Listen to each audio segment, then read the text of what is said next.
तो students, welcome to my YouTube channel geography guru. आज हम पढ़ने और समझने वाले हैं क्लास 8 हिंदी की वर्कशीट नंबर 9 यानी कि कार्यपत्रक संख्या 9 को। आज की हमारी वर्कशीट काफ़ी आसान रहने वाली है और बहुत मज़ेदार भी है। आज भी हम जारी रखने वाले हैं अपनी बस की यात्रा।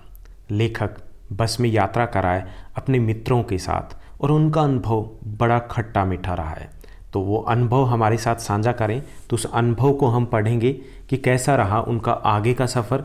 क्या वो अपनी मंजिल तक पहुंच पाए या फिर रास्ते में ही लटक गए, तो वो हमें पढ़ना है। उसके बाद आसान से कुछ प्रश्न दिए गए हैं जिनको हम हल करने वाले हैं। तो चलिए हम शुरुआत करते हैं। जैसा कि आप अपनी स्क्रीन के ऊपर देख पा रहे हैं, ये हमारी वर्कशीट नंबर 9 यानी कार्यपत्रक संख्या 9 है। हमारा विषय हिंदी है जिसमें हम बस की यात्रा कर रहे हैं, बस की यात्रा पाठ को पढ़ रहे हैं। आज की दिनांक है 22 अक्टूबर 2020। एक पुलिया के ऊपर पहुंचे ही थे कि एक टायर फिस करके बैठ गया। बहुत ज़ोर से हिलकर बस थम गई। यानी लेखक हैं वो जबलपुर के लिए निकले हैं, शाम वाली बस से निकले हैं। लोगों ने समझाया था कि समझदार लोग शाम वाली बस से नहीं जाते क्योंकि बस खटारा थी, क्योंकि बस की पहुंचने की कोई गारंटी वारंटी नहीं थी, क्योंकि बस का पुर्जा पुर्जा हिल रहा था। तो अब निकल चुके थे, कई समस्याएं आई, आखिर फिर भी वो चले जा रहे थे। एक पुलिया पे बस पहुंचती है और वहाँ जा कर के एक टायर फिस करके बैठ जाता है। बहुत ज़ोर से हिल करके बस थम जाती है, रुक जाती है। अगर स्पीड में होती तो उछल कर नाल में गिर जाती, यानी कि वहाँ पर नाला था पुलिया के पास, तो हो सकता है कि अगर स्पीड में होती तो वो उस नाले में भी गिर जाती। मैंने उस कंपनी के हिस्सेदार की तरफ बड़ी श्रद्धा भाव से पहली बार देखा। यानी लेखक ने जो कंपनी का हिस्सेदार उसी बस में बैठा था उसकी तरफ देखा। वह टायरों की हालत जानते हैं, फिर भी जान हथेली पर लेकर इसी बस से सफ़र करें। कि उनकी तरफ देखा कि उनको पता है कि टायर है वो कमज़ोर है, बस तो कमज़ोर है ही, टायर भी कमज़ोर है और कभी भी कोई दुर्घटना हो सकती है, कभी भी वो जान से हाथ धो सकते हैं, फिर भी वो उस बस में सफ़र करें। तो इसलिए लेखक है श्रद्धा भाव से उनकी तरफ देखते हैं, यानी कि यहाँ पर व्यंग कस रहे हैं, उनके ऊपर ताना मार रहे हैं। उत्सर्ग, उत्सर्ग होता है त्याग, कि त्याग की ऐसी भावना दुर्लभ है कि जिसे अपने जीवन से प्यार ना हो।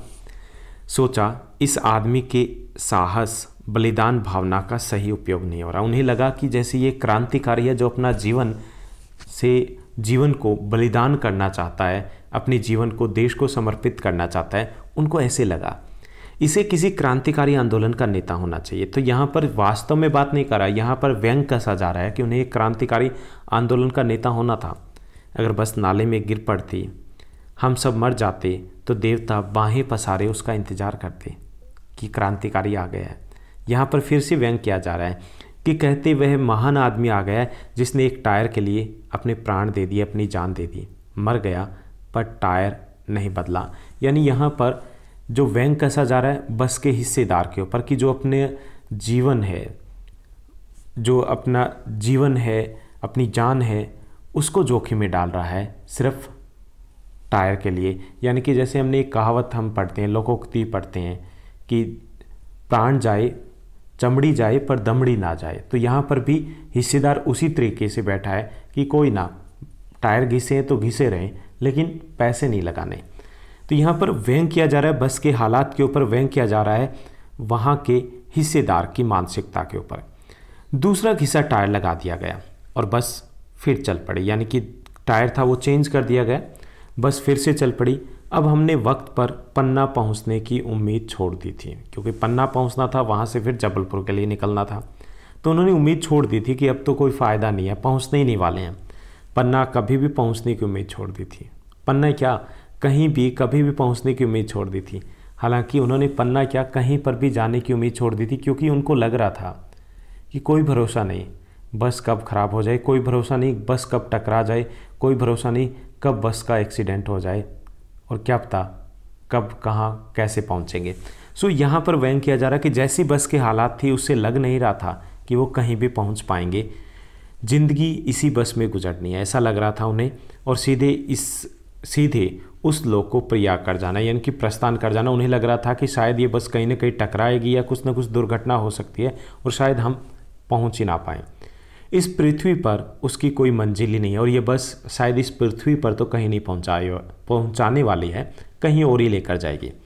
हमारी बेताबी तनाव ख़त्म हो गई। यानी कि पहले वो चिंतित थे कि जब बस धीमे चल रही थी, जब बस ख़राब हो रही थी, उन्हें टेंशन हो रही थी पन्ना पहुंच जाएंगे कि या नहीं पहुंच जाएंगे, जबलपुर पहुंचेंगे या नहीं पहुंचेंगे, कहीं ट्रेन तो ना छूट जाए, कई सारी टेंशन थी। लेकिन जब बार बार ख़राब हो रही थी तो उन्हें लग गया कि ये तो नहीं पहुंचाने वाली। तो अब बड़े इत्मीनान के साथ घर की तरह बैठ गए कि पहुंचने तो वाले ही नहीं है, टेंशन लेने से क्या होगा। तो इसलिए वो जैसे घर में हम बैठे होते हैं बिना किसी चिंता के, वैसे ही वो बैठ गए। चिंता जाती रही और हंसी मजाक फिर से चालू हो गया। तो ये थी लेखक की बस की यात्रा, जो इतनी सुखद नहीं रही थी। अब हम प्रश्नोत्तर की तरफ पढ़ते हैं। आज की इस वर्कशीट में 5 आसान से प्रश्न दिए गए हैं। पहला जो क्वेश्चन दिया गया है, लेखक कंपनी के हिस्सेदार की किस उत्सर्ग की भावना को दुर्लभ करें। उत्सर्ग होता है त्याग। लेखक व्यंग करते हुए कहते हैं कि कंपनी के हिस्सेदार को टायरों की हालत पता है, फिर भी वह अपने जीवन को खतरे में डाल रहे हैं। कंपनी के हिस्सेदार की इस त्याग की भावना को लेखक ने दुर्लभ कहा, यानी कि उन्हें अपने जीवन का या अपनी जान से हाथ धोने का भी खतरा नहीं है। दूसरा जो प्रश्न दिया गया, लेखक ने कभी भी कहीं भी पहुंचने की उम्मीद क्यों छोड़ दी थी, सोचकर बताइए। बस बिल्कुल खटारा थी और रास्ते में कई बार वह खराब हो चुकी थी, इसलिए लेखक ने कभी भी कहीं भी पहुंचने की उम्मीद छोड़ दी थी। तीसरा जो प्रश्न दिया गया, पूरे पाठ में आपको सबसे अच्छा अंश कौन सा लगा और क्यों। पूरे पाठ में से मुझे सबसे अच्छा अंश वह लगा जब लोग लेखक से कहते हैं कि समझदार लोग शाम वाली बस से नहीं जाया करते। यह अंश बस के हालात को बयां करता है और शेष पाठ है इसी बात को सिद्ध करता है कि समझदार लोग शाम वाली बस से क्यों नहीं जाया करते। उसके बाद चौथा जो प्रश्न दिया गया कि यदि आप लेखक के साथ उस बस में यात्रा कर रहे होते तो आपका अनुभव क्या होता। आपको कल्पना करनी है, सोचना है कि आप उस बस में बैठे हो और बताइए कैसा फील हो रहा है। मैं उस खटारा बस में बैठा हूँ। बस के इंजन से ज़्यादा मेरा दिल धक धक कर रहा है। साथ ही साथ जब मैं और सवारियों को देख रहा हूँ तो मुझे दया भाव भी आ रहा है। बेचारे पहुँच पाएंगे या नहीं पहुँच पाएंगे, या सीधा ऊपर का टिकट कटेगा। बस में हॉर्न के अलावा सब कुछ बज रहा है। मन में यह विचार भी आ रहा है कि इस बस के ड्राइवर को तो भारत रत्न दिया जाना चाहिए, और जो इस बस से यात्रा करते हैं यह पता होने के बावजूद कि यह बस खटारा है तो उनको भी छोटा मोटा वीरता का पुरस्कार मिलना चाहिए। तो ये मेरा अनुभव रहेगा अगर मैं उस बस में उनके साथ या लेखक की जगह यात्रा करता हूँ। पांचवा जो प्रश्न दिया गया कि क्या आपके साथ भी कभी ऐसा हुआ है कि आपने किसी डर की चिंता छोड़ दी हो और आप निश्चिंत हो गए हो, और उस अनुभव को हमें लिखना है।